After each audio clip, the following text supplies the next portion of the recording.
Good evening, everyone. I'm Kamen Enchev. The Red Wolves had their second and final fall scrimmage today as we're just 2 weeks away from the USC game. Here's a look at the crowd as they'd be treated to a good scrimmage tonight. Watch closely because I might send this to SportsCenter as Freddie Knighton throws it deep to Tyler Trocine, who leaps and lays out for an incredible one-handed catch. That was so good. Let's look at it again in slow motion. Wow, what a play. Trocine looking to get more playing time this year. That would set up a Freddie Knighton touchdown. He's not going to be hit by the players because you don't hit the quarterback in the situation, but he shows you what a dual threat he is there on the run. And Red Wolves fans, if you haven't heard this name, get used to it. The little man, Warren Wand, was tough to bring down all scrimmage long. He's made a real push to be the number 2 running back, and he's just a freshman, folks. He also got it done catching the ball out of the backfield and putting the moves on. He is one explosive little man.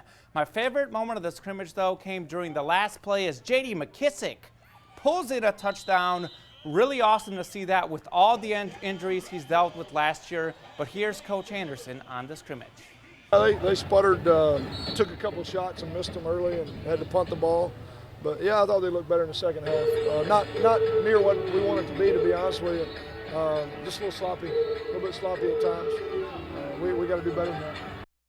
And from earlier in the day, the AP and Fort Worth Star-Telegram are reporting that TCU receiver and kick returner Cameron Echols-Looper will transfer to Arkansas State. A-State said it cannot comment on potential student athletes until they are enrolled and on campus. But TCU coach Gary Patterson told the Fort Worth Star-Telegram the potential move to A-State is for him to play quarterback, which is what he played in high school. He passed for 1,036 yards as a high school senior, while also rushing for 898 yards. Echols-Looper played 24 games for TCU the past 2 seasons, mainly as a punt returner, but saw some action at receiver and corner too. He averaged 11.8 yards per return and scored 1 touchdown.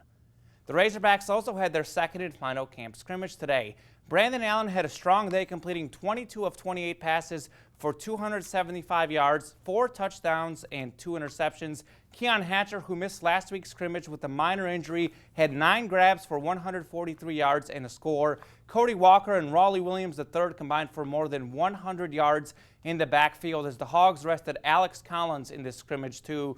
But Brett Bielema has also been very impressed with his defense. And I would say our D-line has probably been the best surprise of fall camp, without a doubt, the way they built themselves up and then just the depth that we have. You know, I saw Trey and Darius make plays the last couple weeks in the NFL, and last year we were kind of a good D-line because of 2 good players that played well. You know, this year we're a good D-line because we got 8 players that play very, very well, maybe 9. So we kind of gave them a name up front, gave them a T-shirt. They kind of bought into it a little bit. I'm excited to see that group continue to grow. The Cardinals fell to the Padres last night in the first of a 10-game West Coast trip. Tonight, the 2 teams were back at it. Bottom of the 4th in this game, no score in the game. Travis Jankowski hits a chopper towards right, but is thrown out at first, but that gets the job done as Derek Norris scores for the Padres, 1-0 San Diego. The Cardinals couldn't hit Ian Kennedy. Here he gets Matt Carpenter for his 9th strikeout. Carpenter not happy. He gets thrown out of the game. The Cards did have a nice moment here, though, as Mark Reynolds, look at this play. He makes the over-the-shoulder catch. Nice, very nice. The Cards are trailing 5-0 in the 7th inning at last check. And really, really a good scrimmage for A-State today. A lot of fun. Some fans showed up. Coach Anderson, you know, you heard him say that he's not that happy, but then he said he was happier. It's one of those deals we got to look at the tape.